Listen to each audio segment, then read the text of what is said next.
Says we're going live, and we're live apparently. So welcome to Critical Witness, where I'm Phil. This is my mate Dan. I'm Dan. And, we're with Dr. Andy Bannister for the next 55 or so minutes, and we're going to be talking probably a lot of different topics, but we're going to be aiming to discuss Islam, atheism, and apologetics, and whatever else comes up. So before we begin, Andy, how did you become a Christian, and what are you currently doing with your time in lockdown? Wow, yes, lockdown. Two big questions. Two big questions. So how did I become a Christian? So we were chatting just before the show, actually, and finding some connections in geography. I grew up in South London, or South London, as we used to call it back in those days, and raised in a kind of good Baptist family. You don't have to be a Baptist to go to heaven, but why take chances? That's always been my motto. And so very much grew up in the church, and so in one sense, there's never been a time I haven't known Jesus. But when I got to about 13, 14, got a growing sense that I had to make my parents' faith my own. And I was involved with it was a great youth group that I went to, Interchurch Youth Group, and they had a youth weekend away on the cliffs above Hastings, a little village called Fairlight. And it was on a dark and stormy night, literally, with the rain lashing down and the wind flapping the tent, that the preacher that night, I can't remember who it was, but I just remember it being the first time that I really felt the gospel connecting personally with me, and felt this urge that I had to get up and sort of go forward at the old-fashioned altar call at the end and say yes to Jesus. It wasn't just enough to sort of hang on the coattails of my parents' faith. And I was about 13, 14. And then over the next few years, my faith sort of gelled. And then really the other big thing in my kind of journey of faith was then beginning to debate and dialogue with Muslims about sort of 10 years after that. And that was when I really was forced to begin thinking about the reasons why I was a Christian. It wasn't enough just to put my trust in Jesus and believe the Bible because it was the Bible. Then I felt I really had to then sort of dig deep into its foundations. One thing led to another. In particular, one thing led to another in terms of a PhD in Islam. That led to working with an organization called Ravi Zacharias International Ministries in Canada as their Canadian director.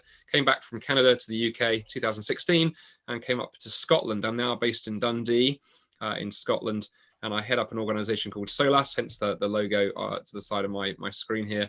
And that's an organization really focused on two things. Firstly, taking the message of Jesus out of the four walls of the churches and going into cafes, coffee shops, pubs, restaurants, universities, you name it, and really trying to engage people's questions and show why I think the Christian faith is persuasive. And then at the same time, we also teach and train and equip Christians to do the same, to share their faith at work, at home, at school, and do it in a way that's engaging and persuasive and winsome and generous. And so that's what I do. I speak, I teach, I write, I broadcast. I'm currently writing, actually, working very hard on writing a book on Islam at the moment. That's taking a lot of my time. So lockdown actually, in a strange way for us, has been a bit of a blessing, because I'm usually so busy I don't get time to write, and I've had no excuse. So I'm always grumbling about not enough time. And when lockdown happened, my wife went, right, shut up and get in the study and get it done. So that's my life right now. Good. No, it's good to have you on here. I was chatting to my wife before. I actually said you're one of my top 3 favorite evangelists, and she said number 3. I hope, for modesty's sake. Yeah, she said, but what's the criteria for that? And I said, well, there isn't one. I don't know. I just sort of made it up. There isn't really a criteria. I like that. Yeah, that's good. If there was a criteria, so who are the other two, Dan? Just out of interest. I'm always intrigued to know who else people are drawn to and find helpful. So who else? Well, this is when it gets. Yeah, you see, I can see the phone lines lighting up. People will be saying, "Why am I not on Dan's list? What do I need to do to get on Dan's list?" So I couldn't really think of any others off the top of my head, but I just realised I wanted to put you in that category, and I'm sure there's probably another 2 that could be competing. Yeah, I'll take that. I'll take that to the bank. That's kind. We should probably put our other 2 guests. You got Glenn Scrivener and Glenn Peoples. There we go. There you go. That's exactly it. I'm not sure one of them is an evangelist. Yeah. Well, you're on my top 3 list of podcast presenters with beards and glasses. Oh man! What we could say is we've interviewed 2 of the 3 UK's leading evangelists. There you go. I like that. Yeah, sounds good. That could be our motto. Yeah. Anyway, back to reality. Yeah. What you must be probably the only evangelist working in the UK who has a PhD in Islamic studies, because I sort of googled you earlier, and I know you were working friends of you on Facebook, and I saw that you were writing the book on Islam, and as I said, that you got a bit of a niche there as an evangelist. So what it'd be interesting to find out a bit more about why engaging with Muslims ended up leading to a PhD. Well, that's quite a story. I'm not sure I'm the only kind of one. We're a small but select bunch. So there's at least one other person. So you and listeners who've been tracking with you and stuff may be familiar with the Oxford Centre for Christian Apologetics. Yes. OCA.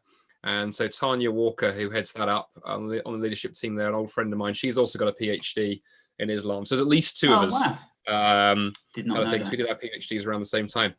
So what led me to that, Dan, was it's interesting the way the Lord works and has a sense of humor. So in the 1990s, mid-1990s, I was a youth worker working for a group of churches in London, South London, and I hadn't really thought about apologetics or public persuasion of the Christian faith, or Muslims really.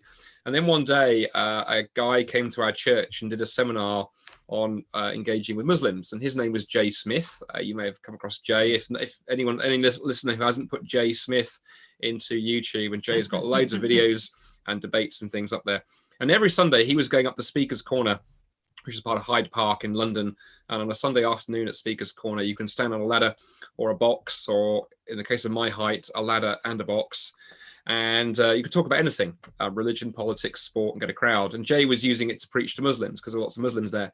So I got talking to him after the seminar he'd given at my church, and we kind of clicked. And he said, well, why don't you come to Hyde Park to Speaker's Corner next Sunday? Come and see what we do. So that's what I did. And I met Jay at Marble Arch Underground Station, and he had 2 step ladders, one over each shoulder. And I remember saying, why have you got 2 ladders, mate? He went, one is for me, one is for you. I went, I thought you said come and see what we do. He went, well, the best view is up a ladder. I said, I've never preached on the street. He went, oh, it's easy. I said, I've never talked to Muslims. Oh, they're easy. Both those things were totally wrong, wildly wrong, because I got up on the ladder, tried my best, and just got humiliated. The Muslims had objections, and they were well experienced in heckling Christians, so they tore me to pieces. I'd heard objections to my faith I never even counted. Went home on the train thinking, well, maybe I need to become a Muslim because they have everything and I have clearly nothing. And lay awake that night, tossing and turning. And about 3 a.m, my long-suffering wife said, why are you tossing and turning, keeping us both awake? I told her my story, and her wise words were, why don't you read a book?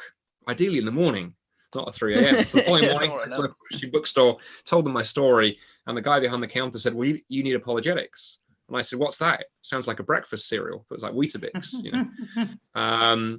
And he directed me to a dusty, kind of spider-infested corner of the bookstore. And I came back to the pile of books. Still got some of them, I think. Josh McDowell, Evidence That Demands a Verdict, C.S. Lewis, Mere Christianity, a few others. Went away, read and read and read for the next 2 weeks. Went back to Speaker's Corner 2 weeks later with answers to every flipping question they'd asked. I had the answers ready and memorized. Got on my ladder, ready to go. And would you believe it? They had new questions. And so for the next 3 months, I would get humiliated in public on the weekend, go home and read. But through that, very seriously, God did a couple of things. He gave me a love of engaging with Muslims. I loved their passion. He gave me a love of publicly arguing and debating and articulating the things of the Christian faith. And through that, actually, that led to study. I was 28 at this point, hadn't been to university. No one from my family had been. I wasn't that kind of family. And I decided, because I sort of fell in love with the studying, I went off to Bible college, got a degree in theology, and then one thing led to another. And I kept pursuing that sort of study, and that ended up as doing a PhD in the Quran. Amazing.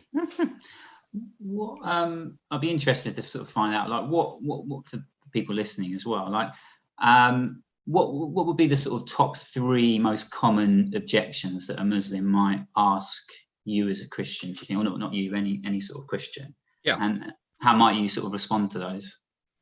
Yeah, that's a very good question, Dan. So there are a lot of the same questions do come around and time again. I mean, I joked about, Speaker's Corner being new questions, but they were variants on the same question. So one of the big questions that Muslims will ask is, or accusations they'll throw, is that the Bible has been corrupted. I'll come back to that in a second. Then there are questions around Jesus. And why do Christians worship him? Because the Quran talks about Jesus, but presents him as just a man, just a prophet, just a messenger of God, of Allah. And so most Muslims believe that Christians have committed gross blasphemy by elevating Jesus to deity. So there are questions around that. And then there's a whole series of kind of lesser questions, but a common one that you'll run across is concerns sort of the immorality of so-called Western Christian countries. So many Muslims, even those who've been raised in the West, have often assumed that the UK is a Christian country, that everybody in it is a Christian, and therefore they look around and see the things that go on in society, assume that Christianity is in favor of all of these things, and therefore they write Christianity off. So those would be the three big objections. How I'd answer them? Well, answering each of them, depending on how you do them, can take a lot of detailed work. And of course, if you're going to be a Christian talking about your faith anywhere, you need to be able to probably address those issues. But very, very quickly, in terms of the Bible, the way I'll often go is to turn the question round. In apologetics, this is always very helpful, actually, is to turn the question around and push it gently back on your questioner. And often I'll begin by saying to Muslims, okay, let me get this straight. You believe that, the Bible and every scripture that came before the Quran has been corrupted or lost or misplaced, and that finally God sent down his final revelation with Muhammad in the 600s, and that's the Quran. Is that what you believe? And I want them to be clear that that's what they believe, and to them to affirm that. And then I say, well, okay, now you've got a problem, because now we need to ask, did those former scriptures get corrupted because Allah couldn't protect his word, i.e. he was powerless, he was some sort of second-rate deity, who just simply couldn't stop people interfering with his revelation, or is it that Allah didn't want to protect his word? So do you have a God who's kind of careless and heartless and quite happy to let the only way we can know about him become corrupted, or do you have a God who is just too weak to do anything and impotent? Which is it? And those are the horns of quite a difficult dilemma. And I'll explore both of those and then say, look, here's the thing. I believe as a Christian that the word of the Lord stands forever, as it says in the book of Isaiah. I believe, God's word is incorruptible. I think you as a Muslim believe the same thing. But, sometimes maybe we hear an argument on YouTube, or we read an over-enthusiastic pamphlet by an evangelist making an argument that actually has implications. Maybe you want to rethink a couple of things. And where I'm trying to get to, my goal in that conversation is to be able to say to them, look, why don't we just treat each other's scriptures with respect? I'm happy to talk to you about what the Quran says and not argue, about its manuscript. So we can play that game, but we don't have to. Let's just talk about what it says. And why don't we talk about what the Bible says and talk as adults about what we believe? Because I don't see any problem as a Christian actually in just discussing the content of the Quran. And I want my Muslim friends to discuss the content of the Bible. So that's how I'd address that first one. I can talk about the others if you'd like me to, or we can go a different direction.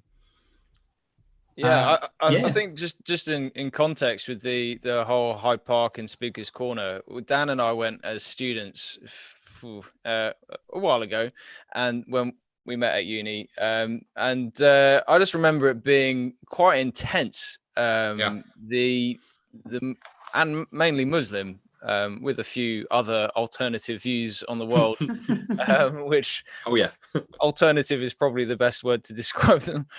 But they were very zealous, and you just sort of get bombarded with all the objections in one go, and it was quite interesting to watch that. But I'm just intrigued.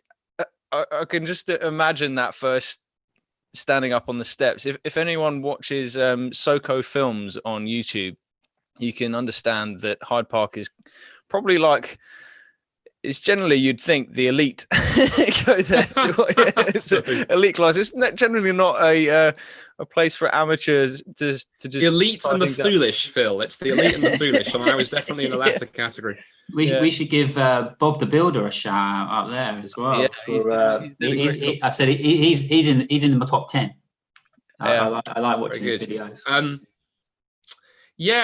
I mean, what I would say to that, Phil, I'd say a couple of things. It absolutely is a bit of a bear pit. And actually, it's interesting. I think in terms of the New Testament, the place it reminds me of is, that scene in the book of Acts where Paul is in Ephesus, and we read that he rents the lecture hall of Tyrannus and for 2 years debates with the Greeks and the pagans. And those kind of contexts, those kind of Greek debating halls, that was pretty much a bear pit too, with everyone kind of shouting and arguing at once from other contemporary accounts. So Paul was kind of right in there. So Speaker's Corner is definitely intimidating. It's not for everybody. I'm very grateful that I learned quickly. You learn very quickly what works and doesn't.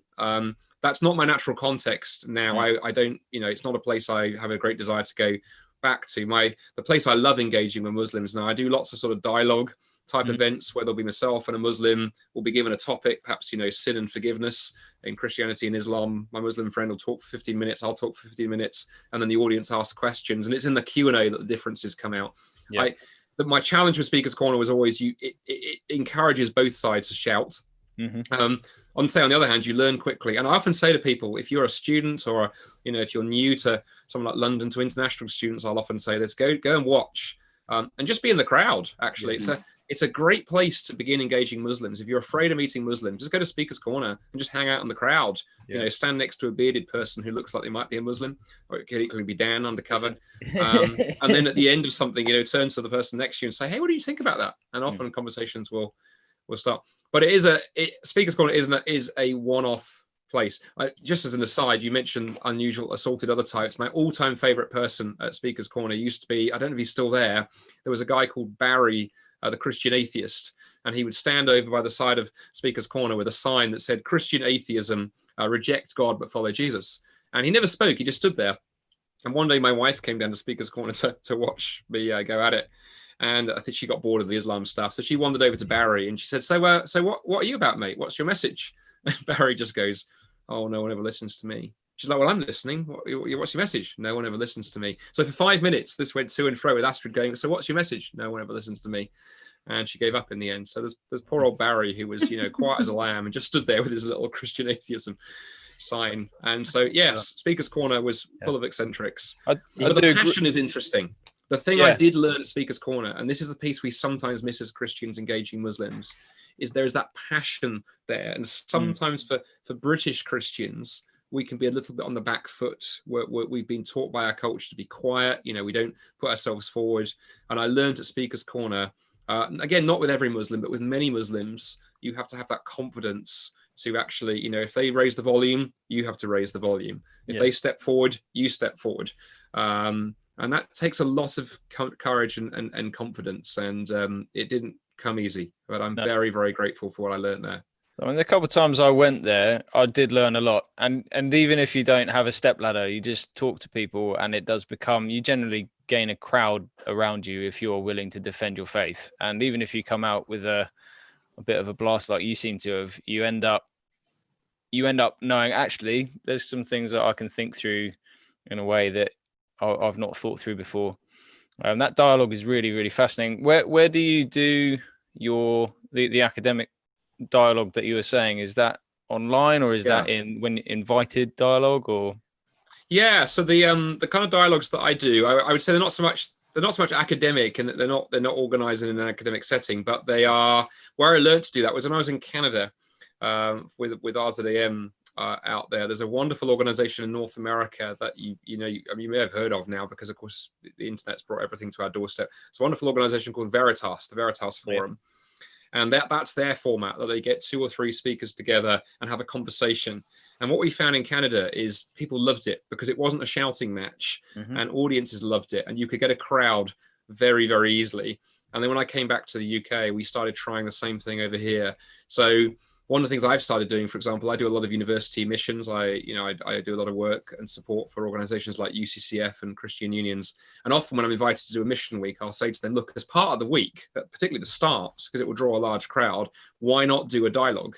Get myself, get an atheist. This works with atheists as well, or get a Muslim, get a nice contentious topic. And you want the disagreement to come out, but what you want is the space for both sides to feel they can express their position. And this works really well. I did one at St Andrews a few months ago, and it was an atheist one. We did one on the resurrection, and so I mean, it wasn't a debate per se, but it had a lot of the aspects of that. But there was space. The atheist gentleman had the time to set his position out. I had my time to set my position out, and it was amazing. We got over 200 people, I think, that night. Wow.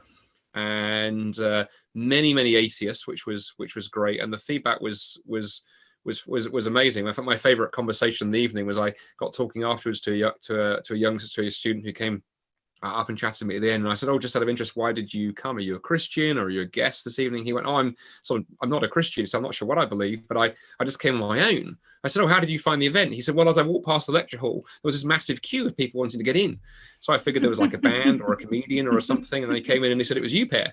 I said, "What did you think?" He said, "Well, I thought the atheist guy was insert expletive rubbish." I went, "Well, to be fair, he did his best, but it's a bit of a sticky wicket to defend if you're attacking the resurrection is actually a pretty hard position because the evidence is overwhelming." And then it was interesting. He said, I had no idea. I had absolutely no idea there was like evidence for this stuff. It's actually really shaken me. He said, I need to think further about this. How do I explore this further? And I said, well, the Christian Union are running this thing called Christianity Explored. I said, go and sign up. There's free food. You can come along, ask questions, no pressure. And off he went. But that was just really exciting to me that he just got drawn in by the crowds and then found it fascinating. So yeah, we do a lot in that kind of setting. Sometimes we find coffee shops are good for this stuff too. Neutral settings. The thing we've learned is doing them in churches doesn't work. People don't like to come to a church if they're not connected. But if you go into their space, go to university, coffee shop, those kind of settings, and make them friendly, have a bit of fun. And I think particularly if the two speakers can show they get on. That's always been important for me. I always say a good goal for me in the Muslim ones is I want to go for a curry with a Muslim speaker afterwards. If we're at the stage where we can shake hands and go out for a biryani or something afterwards, it's success. If we're going away never speaking to each other, something has gone wrong. I've been we've spoken to Glenn a bit about about the missions week and the Christian unions and things like that, and we kind of got talking, didn't we, Phil, about the nature of some of the talks can often be they're often asking questions, engaging in topics that a lot of people aren't actually asking, does God hate gays? And actually most people that's not what they're thinking. It almost puts sort of Christians on the back foot before we've even started, because people are sort of primed to think, to be on the sort of against this sort of horrific claim. I don't know what's your experience been in terms of the kind of talks that you've been involved in. That's a really good question again. And I think I would agree with Glenn. I think he and I talked about this actually, and we found similar kind of things. I think two things can sometimes go on in those mission weeks, and is I think sometimes there can be a temptation to try and ask the questions that nobody is asking. So sometimes it's getting better actually, because I think a lot of students are just brilliantly in touch with what's going on the ground. But occasionally I'll get asked to come and talk on does God exist, and I'm like, well, I can do that, but I don't think that's what most people are asking. That's what we as Christians wish they were asking, but they're not there yet. And equally, we can start defending things that people aren't yet throwing out. Sometimes it's helpful to throw those things in if there are some campuses where that's an issue. What I find interesting actually is that the questions that are being really asked increasingly, I think, are the more existential kind of ones. I think a lot of people are asking questions about meaning and purpose and significance. And it was interesting. One of my colleagues, there's a friend of mine called Christy Mayer, and Christy is an associate with Solas, also based at Oak Hill Anglican College in London. She did both the Oxford and the Cambridge missions. Was it this year or last year? Anyway, either end of last year or beginning of this year before lockdown.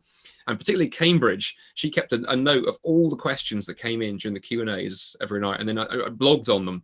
And it was amazing if you look at the list of questions. None of them were quote unquote traditional apologetics. They were far more, say, meaning, identity, purpose, significance, the hiddenness of God, suicide. There's some really honest questions in there. And she said, I came away, she said, I thought I was in touch with stuff and is relatively, she said, but I hadn't appreciated how much that's the case.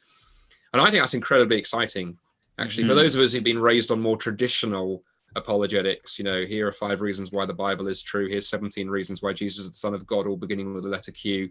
Those are great stuff, but I think actually I think people are asking far more spiritual questions actually.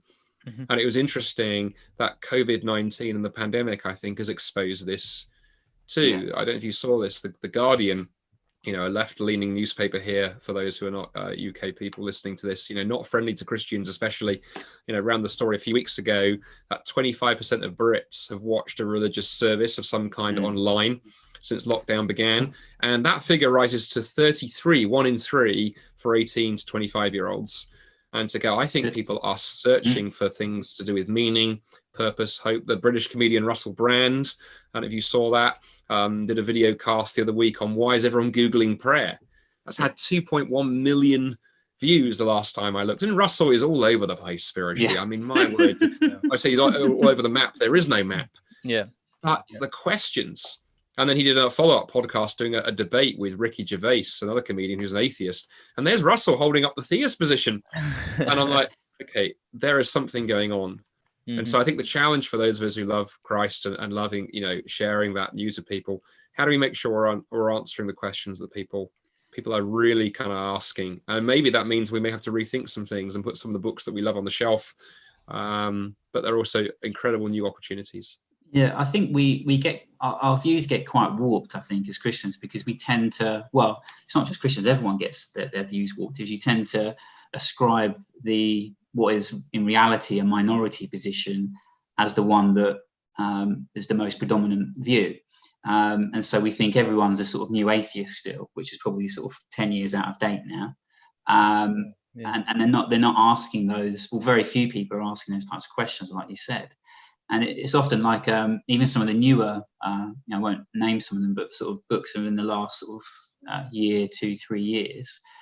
Like you said, they're answering questions that appear, I always think, to be more like the questions Christians are asking rather than the ones, if I ever speak to anyone, then they're not asking, you know, necessarily about, is the Bible reliable? What about hell?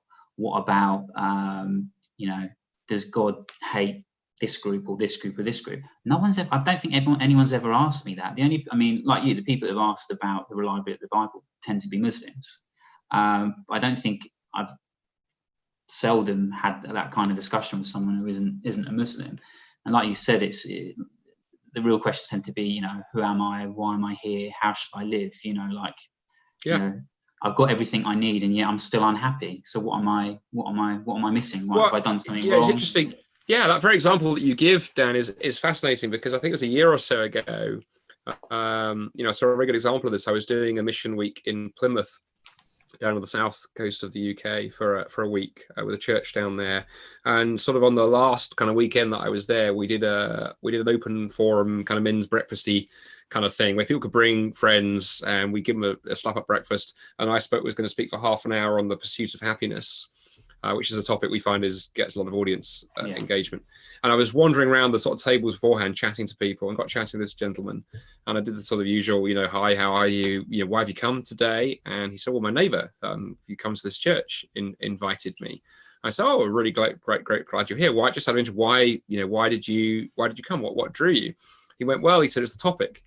He said, because, you know, interesting that this question of happiness, he said, let me tell my story. He said, for the past 8 years, he said, I've been working 2, sometimes even 3 jobs, because my dream in life was to pay my mortgage off like early. I thought it was the best thing I could do for me financially and the family, best gift, give my wife and my kids. So I've been working my fingers to the bone so we could pay mortgage off. And he said, a month ago, I achieved that dream. I said, I walked into the building society, wrote the final check, signed the paperwork, and paid the mortgage off 11 years early. Amazing achievement. So I've been living for this. He said, I thought that'd be the happiest day of my life. I had the champagne on ice, all kinds of things. He said, I walked out of that bank, the most miserable person in the world. He said, because now the big question hit me full in the face. What the hell happens next? And he said, and this was the line he said, what happens if you spent your entire life climbing the ladder only to discover it's leaning against the wrong building? He said, so that's why I'm here, because I'm wrestling with this question. So he's like, I jolly well hope you answer it. He said, the breakfast would be great, but I want an answer to that question. I thought that was interesting. That was like a complete outsider, no church experience. But he wasn't asking, is there a God? Any of those things. He was asking, what's the point of life? What's it all about? Because the thing I thought it was all about turned out not to be. And again, coronavirus has done this, right? Everyone's been living for their job, their standard of living, the everyday comfortable normality of, knowing what tomorrow looks like. And then along came coronavirus, and suddenly everything's changed. We're all locked down. Lots of us are on furlough. Our health is insecure. Our finances are up the spout. And I think lots of people have gone, Struth, the thing I was living for turns out actually not possible anymore. So either, life is no longer worth it, and I should just jump off the nearest bridge, or I've got to find some other answers kind of quickly. So how would you answer that question? Oh, the pursuit of happiness question. Yeah. Well, here's a story. This is I love that topic, and I love the talk, and it's and I use a framework that I'm indebted to an old Canadian friend. I got a Canadian friend of mine called John Patrick. He was a medic. Well, he still is, but he's retired in Canada. And he had this talk he used to do called the 4 Levels of Happiness. And he got this from somebody else, so I forget who. It's a great kind of pass the chain on. And he said, when he first told me about this talk he did, he said, what I like about it, he said, I use it on airplanes all the time. The person next to me, and he said, I've had a 98% success rate in using this approach to the conversation and people wanting to know about Jesus. He said, I'm a doctor, we track numbers. And so when he told me that, I was like, okay, tell me what's going on here. So the framework, and you can use it like I do in a talk, or you can use it in a conversation, goes like this. You ask the person, you ask the audience, are you happy? And whatever answer you get from people, you then say, did you know that the ancient Greek philosophers thought there were actually not just 1, but 4 levels of happiness, 4 ways when you think about happiness. We live in an age where people love lists. People are hooked immediately. Are they? Really? And you haven't mentioned God or the Bible. You've talked about ancient Greek philosophers. It's safe, right? What could go wrong? And then you say, yeah, let me tell you about the first one. Happiness level 1 is animal happiness, food and sex. The example John used to give, he said, I grew up on a farm, and provided you give a cow a field, plenty of grass and the occasional bull, you don't need a fence. She's not going anywhere. But as human beings, we're the only creatures that can abuse food and sex. If you abuse sex, you end up very unhappy. We see that all over our culture. If you abuse food, using it to cope with anxiety or depression, you end up with an eating disorder, or alcoholism ends badly. In other words, if you try and live your life at happiness level 1, you end up unhappy. The only solution is to move up to level 2. And the great thing is the secret in a one-to-one conversation is wait, because you want the person to go, well, what's happiness level 2? So I'm glad you asked. Happiness level 2 is having more of something than somebody else. Perhaps in sport, you're faster than everybody else on your team. At work, you're the boss's favorite. If you're a university student, you're top of the class. It's having kind of power and more of something than somebody else. And it's fine, actually, most of the time. Sport works this way, in business and things, it's fine, and so on and so forth.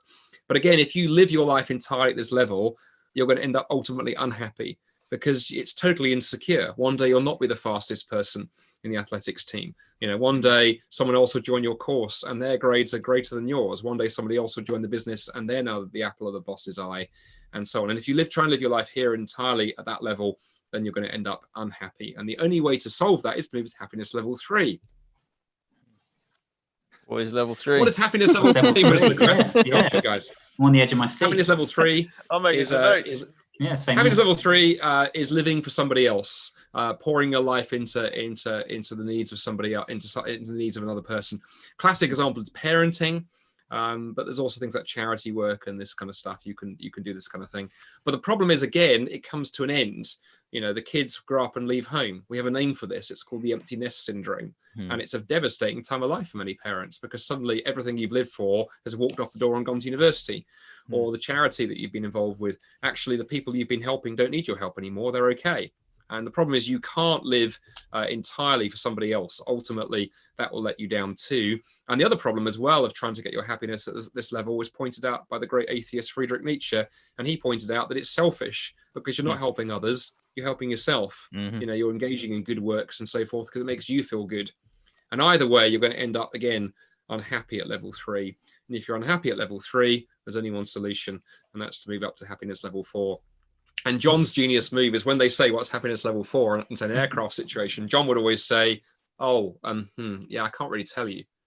I probably shouldn't tell you.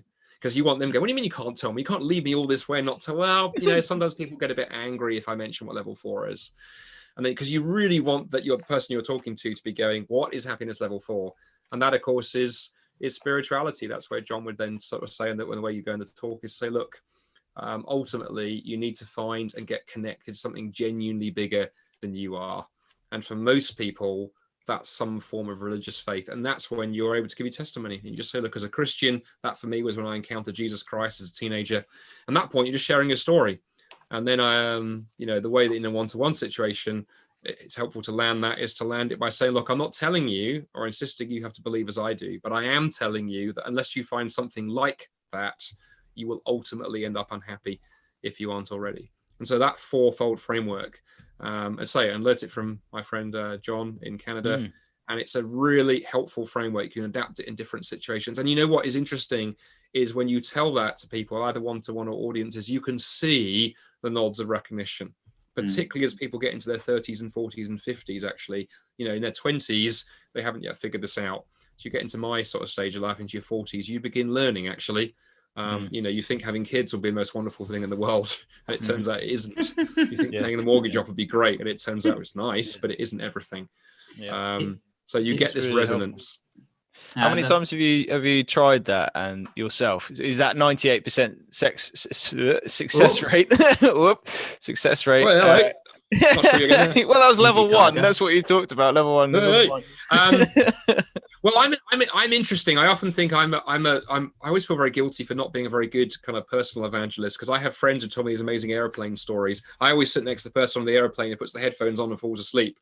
Yeah, that's me too. Me too. Kind of thing. It never happens. I never get someone saying to me, "Oh, so what are you reading?" You know, John Lennox tells these amazing stories. It doesn't happen to me. What I would say, when I've done this talk in the settings that I minister in, which is the kind of coffee shop type stuff, university settings, I found this kind of angle going in for things like happiness, significance, identity, much more fruit. Much more, the Q&A is more open. You have more people coming up to you afterwards and wanting to know more opportunities to pray with people. And then just in conversations with things like sort of friends in our neighborhood and our community, when I've woven this approach gently into those kind of relationships where I've got more of a long-term investment, again, I see more doors open than going, hey, can I give you 3 reasons why God exists? Rather than, you know, hey, just at a time like this when coronavirus is chaotic, you know, how do you find, you know, hope and kind of peace when the world is going mad, and to angle in that way. And I think that's, I think that the whole felt needs approach has been interesting, been there for years. It's not new in apologetics. I mean, you could argue Francis Schaeffer used it, C.S. Lewis used it. I think Os Guinness has used it for years. For people who don't know Os, one of my favorite apologetics books is a book called The Long Journey Home by Os Guinness, which is a wonderful weaving into sort of literature and art and poetry and that kind of, and the way that raises questions. It almost goes back even further. Like when you're going through it, it reminds me of like Augustine's sort of notion of disordered love, you know. Exactly. Well, actually, it's funny you say that. Yeah, I use Augustine when I do the talk length version of that. Yeah, that's exactly where we go. I use Augustine, and then there's a wonderful quote that Tim Keller popularized by David Foster Wallace from his book This Is Water, where there's a very famous quote where David Foster Wallace says, you know, in the day-to-day trenches of adult life, there is no such thing as atheism, no such thing as not worshipping. Everybody worships something, right? You can Google that for people who haven't heard that.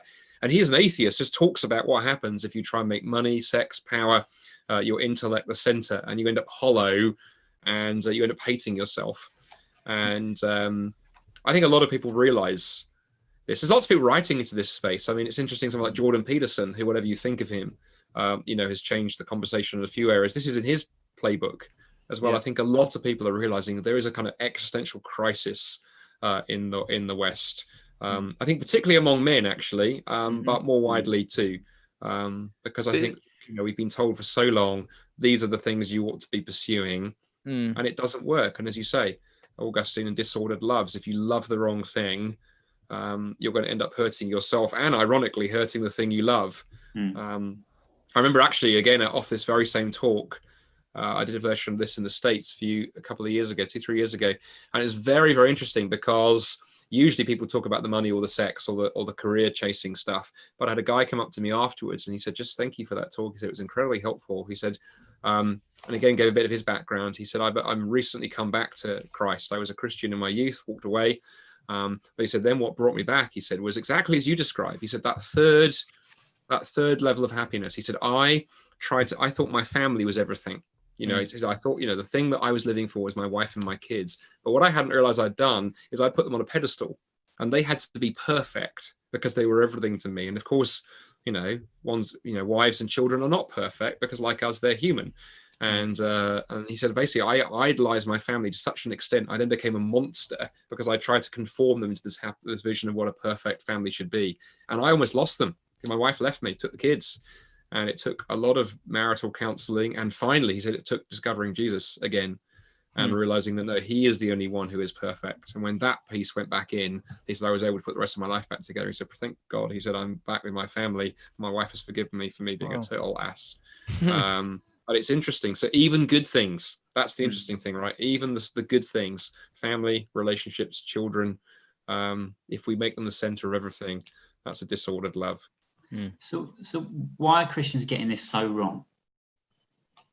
In terms of, we're asking all these, if you pick up, apologetics books, typically the sort of, again, the sort of guys that want to sort of intellectually joust about, the ontological argument and divine hiddenness and things, which is probably a bit more relevant than that probably is more, divine hiddenness, definitely, but why are Christians spending so much time writing about answering questions that no one's actually asking?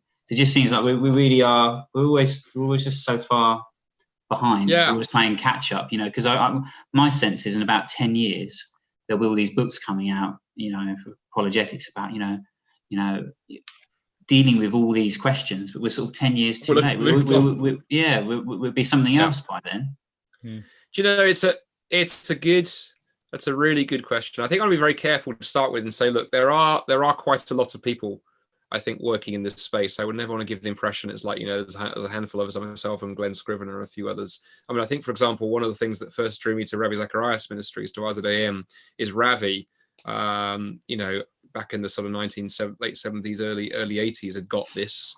I think Francis Schaeffer had as well. I think Labrie was always very good at this. I think, say, C.S. Lewis, kind of further back. And then today, there's all kinds of people. I mean, I mentioned Oak Hill a few minutes ago because of Christie based there. You've got Dan Strange there. Dan's stuff on culture is just phenomenal. But I think the reason that some apologists and apologetic enthusiasts miss this is, we're not careful, we speak in bubbles. The internet has made this worse, right? You can, there's a phrase that I think, I have a vague feeling it was a sociologist at MIT a few years ago came up with this phrase, digital flocking, that, we flock together with people just like us. And apologists do this. So we all hang around and we share the same stuff. And, YouTube, Facebook does this, the same article goes round and round. And then, younger ones come through and go, oh, I want to be an apologist. Oh, okay, I've just seen this series of articles go through by Bill Craig. Therefore, I need to do that. Yeah. And it's not so much Bill Craig's fault, because he's very logical and philosophical. It's just that everyone decides to copy him. And I think that's the thing. There's a lot of sort of copying going on. And I think one of the things I'm very grateful for, when I first joined the RZAM team in 2010, I remember sort of, sitting down with Ravi, and Ravi sort of saying, look, you need to be the very best version of Andy Bannister that God has called you to be. Do not try and be Ravi Zacharias. Do not try and be Michael Ramsden or Amy or Ewing. You have to be you, because that's why we're growing the team. We needed a different range of voices. And that's what I think we need more of. I think we need more men and women, and especially women and people, ethnic minorities too, because apologetics is very male and white. And I think that needs to change, because everyone, I think apologetics is for everyone. Everyone who's a Christian is called to give a reason for the hope that they have. And we need to encourage people to be themselves. We need to then encourage people to listen to those around them. And often I say to young, would-be evangelists and apologists is like, read 2 or 3 apologetics books, read Bill Craig's Reasonable Faith. That'll equip you on all the major philosophical arguments. Read 2 or 3 other bits and pieces, but then stop reading, more apologetics books that say the same thing. Start looking at what your friends, look at the place where God has placed you. What are your colleagues, your neighbors, your family members into? What's going on in the culture? What are the movies saying? What's the top 3 songs in the charts? What are the themes? What's in the newspaper? Right now, if somebody was heading into apologetics, I'd say, stuff on race and identity. You look at the whole Black Lives Matter and all of this stuff, and to go, coming after that issue with the ontological argument isn't going to get you anywhere. We need Christians who are equipped to talk about hatred and division and identity. So I think there's a huge opportunity out there. But we need to stop living in an echo chamber, listen to those around us, and and just encourage younger folks. I mean, obviously, you know, I'm an old fogey, so you're younger folks, but yeah, for folks of your generation and stuff, are going, I'll take it. Don't just. And that works really well. I mean, it gives you a really good example of how I've seen that is that, you know, a few years ago, you know, the go-to apologetics book that everyone was reading, and it was brilliant, right? It was Tim Keller's Reason for God. Utterly fabulous book. More recently, about a year or so ago, a couple of years ago, there was a wonderful book by an American, well, she's British, but now lives in the States, a lady called Rebecca McLaughlin, came out, called Confronting Christianity, which in one sense is the updating of Reason for God. But it's brilliant because Rebecca has, you know, she's writing into that space as a female intellectual. She's listened really well, spent lots of time on campuses, listened to what the questions are. And so she hasn't simply gone out and done exactly the same thing as Tim did, but she's done what Tim did then. She's gone, okay, what are the questions and how do we engage with those? And I think if you do that, you have a wide audience. But if you just do the same old, I think people will get tired. And related to that, actually, the other thing I think as well, and this connects to our stuff on existential bits and pieces, is let's also be finding ways to encourage, you know, Christians who have a calling to use things like the arts and music and literature in apologetics. You know, apologetics has got itself rather tightly connected with philosophy. But, you know, why was C.S. Lewis so influential?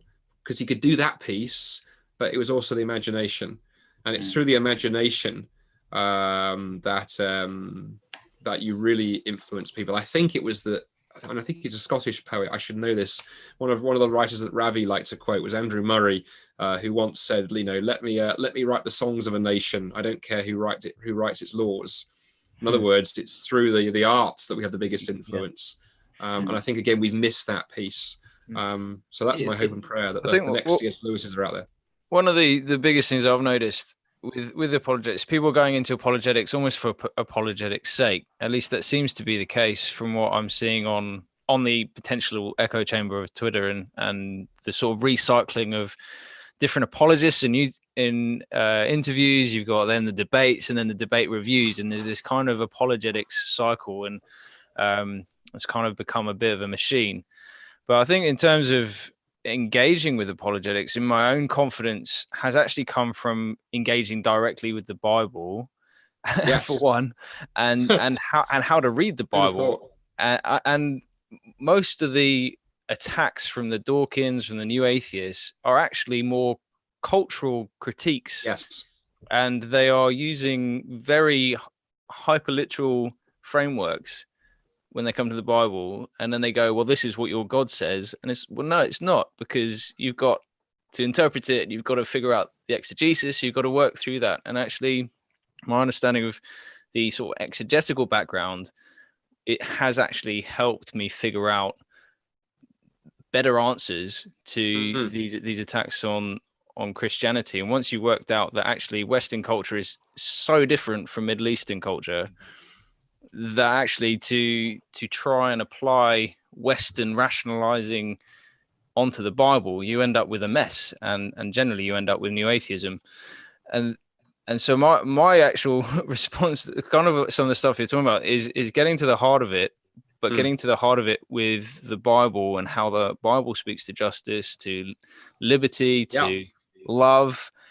And I mean, the Psalms are in themselves. If they don't give you a framework for poetry and art, then where else are you going to get them from? So I think, just as a sort of point to echo what you're saying, one of the biggest things for me, for if anyone was going into apologetics, I would say, well, actually sit down with the Bible Project, just watch their videos, listen to their podcasts, and figure out what the Bible actually says about stuff. Because big topics, I just find things like big topics like hell, for example, they're just regurgitated answers from people that in the echo chamber, and there's no the foundation around it is a little bit flimsy, if anything. And it's sort of like, well, C.S. Lewis said this about hell in The Great Divorce. It's like, well, actually, what does the Bible say about it? And we end up with a sort of a framework that isn't biblical in our apologetics. And then when we find people actually knowing the Bible better than us, we go, oh, I didn't realize that was in there, and can kind of get stuck. And is there anything resource wise that you've found like that has actually isn't actually in the apologetics section of the library, but has really grounded you in a way that expands your evangelism and your apologetics? Oh gosh, Phil, there's so many things in there that I think are crucial. I think to pick up on a few threads in what you've said, I think, at the risk of probably offending a few listeners, I think apologetics. It's early days. Early days. There we go. Need some controversy Listeners have just gone from 7 to 5. I think apologetics for its own sake is just showing off. Actually, if we're not careful, it's just a case of, if we're not careful, it can be intellectual posturing. It has to be connected to two things. It needs to be connected to evangelism, or it needs to be connected to discipleship. Ideally both. Actually, ideally both. I mean, you think that, that famous text that so many of us know, 1 Peter 3:15, always be prepared to give a reason for the hope that you have to anyone who asks you. That's the context of evangelism. That's not, always be prepared to give a reason for why you believe to your fellow believer, and see who's read the most footnotes. So I think to ground it in that context, and that keeps it sort of focused on the kind of ministry end of things. How does this build other people in the church up? How particularly does it help me reach out to my friends, is the first thing.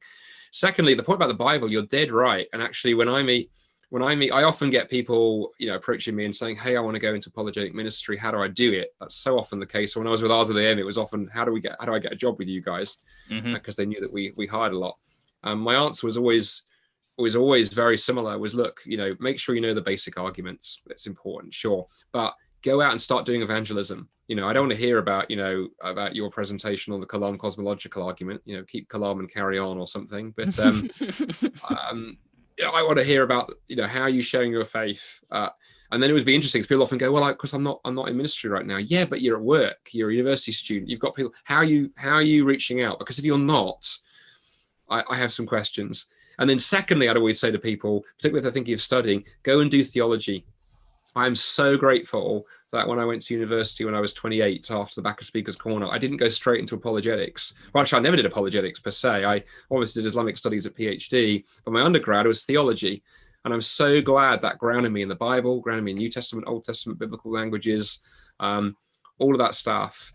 Because otherwise you can go to some really weird places. And I occasionally hear some, enthusiastic young apologists pop up on a YouTube channel and give an answer to something. And I'm like, well, that sounds lovely, but I'm not sure that's biblical. I think there's at least 3 heresies in there. And then ultimately, the other reason I get worried if we don't do that, we also give the impression that apologetics isn't for everybody.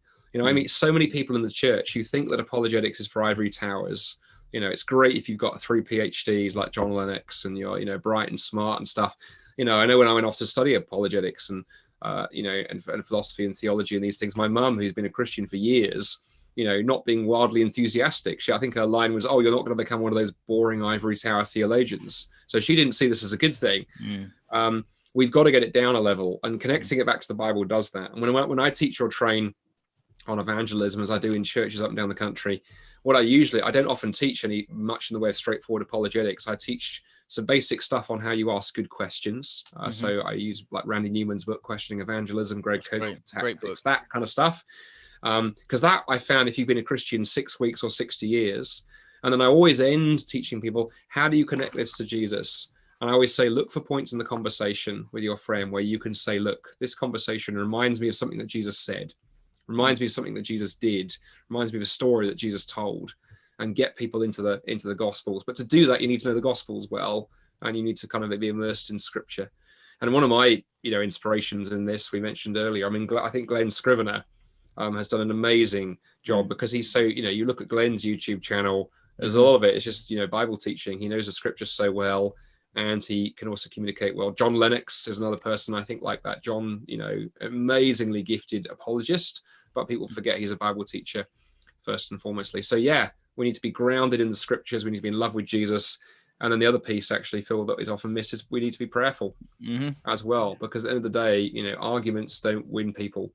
Arguments can remove obstructions, but ultimately Jesus needs to call people, and the Holy Spirit needs to work in people's lives. So we need to be people who are, committed to the arguments and the life of the mind, but we also need, as Jesus said, love the Lord your God with your heart, your soul, and your mind. Definitely. keenly aware we've only got you till 9, and it is. I have. So we're probably one last question we can probably do. So and then we can two really little ones make a big one. 2 little ones. I sneak it. I like when you sneak it. Yeah. So what we usually like to ask is, what Christians are there out there writing, speaking, that maybe people listening haven't heard of, that you might want to tell us about, and maybe just a couple of book recommendations. I know obviously I'm self-confessed bibliophile, as maybe as many people listening might be as well. So sort of books Christians to read. So like you said, maybe not apologetics books, but books you think that Christians listening would benefit from spending the time reading. Yeah, wow, great questions. It's very tempting to say in terms of book recommendations. Well, of course, there's this wonderful book called The Atheists Didn't Exist available. Which is a very good book. It made me laugh. There's not many books I read that make me laugh out loud. So it was good. Well, the funny thing is, I'll tell you a story which is funny. Obviously, for anyone who hasn't read this, you need to read this and the footnotes, because the footnotes are where most of the comedy gold is to be found amidst the dross. But the new book I'm writing is on Islam, and it's called Do Muslims and Christians Worship the Same God? But I'm very conscious that so many people have been texting me and messaging me on Facebook. They say, "Oh, I can't wait! I hope it's got fun comedy footnotes." So I've realised I made a rod for my flipping back, because I've got to get humour into a book on Islam without offending Muslims who are not known necessarily for their humour. So it's going to be a strange beast, but there we are. Yeah, that's a great question. So let me suggest a couple of things. In terms of a book recommendation, I always like to recommend things that are front and center in my mind. So I'll recommend 2 books. Both that I've just finished recently. One, anyone who follows me on Facebook will know I've been plugging it hard the last 48 hours. There is an absolute wonderful book called Consumed by Rage, Redeemed by Love, written by Thomas Tarrant. And Tom was connected with RZM for a while. He was heading up an organization called the C.S. Lewis Institute in the States. But his testimony is incredible. He was basically in the late 1960s, early 70s. He was a terrorist. He was deeply, deeply racist. He was involved with the Ku Klux Klan in the States. And the book opens with a story of him and a colleague driving across town to blow up the house of a prominent Jewish businessman, and walking into an FBI ambush. And the FBI had basically been briefed by J. Edgar Hoover to not just arrest them, to take them out. And he survived. He shouldn't have survived, and was thrown into maximum security institution, prison in the States. And while there, was converted to Christ very powerfully.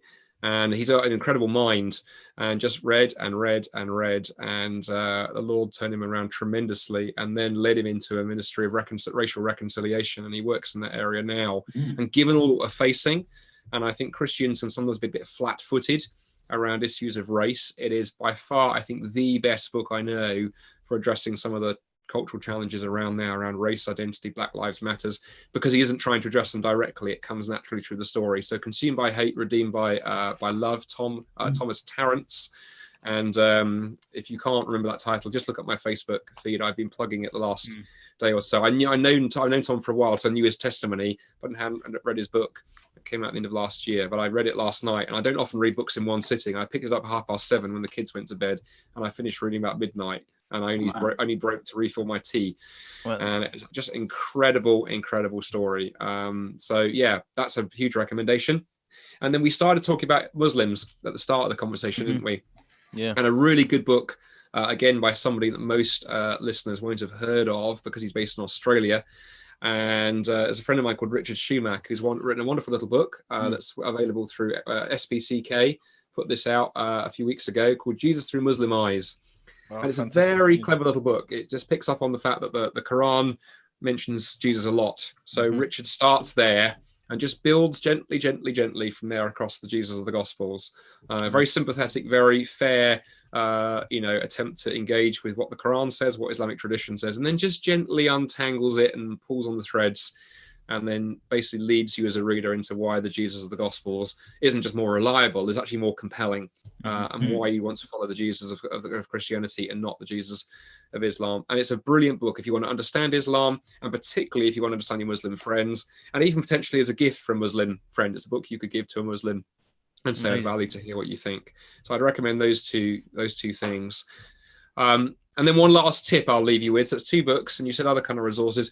As I think back through my sort of apologetics career, ministry career, such as it is, the biggest influences on me have been, the Bible and good theology, and people I've looked up to and admired.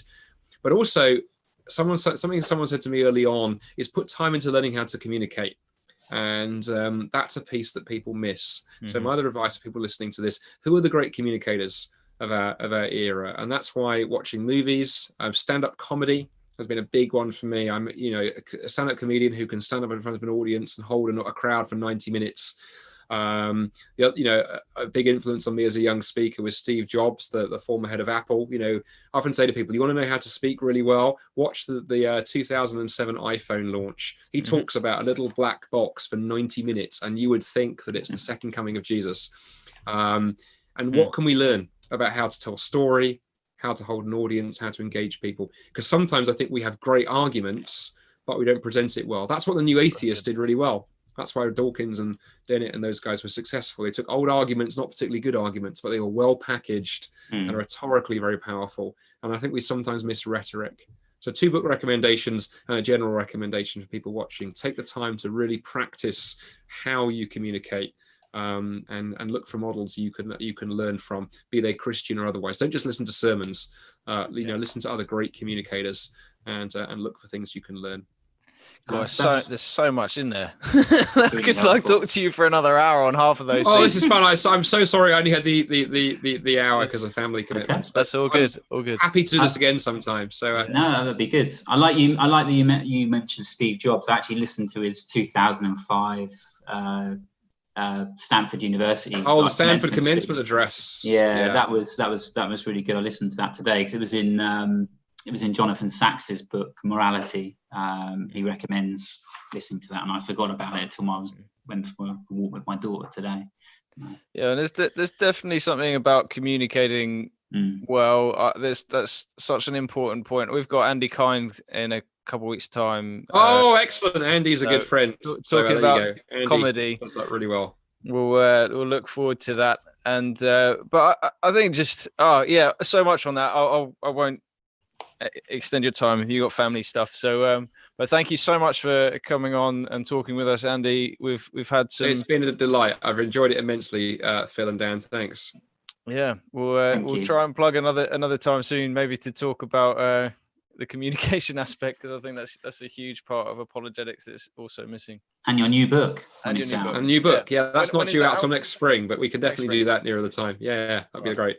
Well, hopefully this small channel will still be going strong by next spring. We'll see. You'll have millions of listeners by then. You've got Andy Kind coming on. He's got a following. He has got a following. So yeah, hopefully man.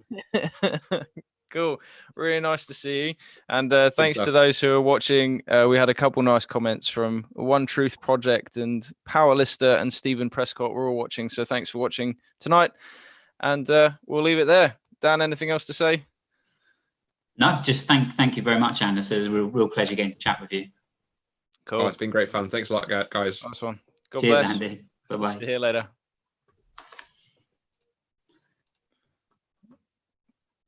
Are we off live feed now, Phil? Yeah.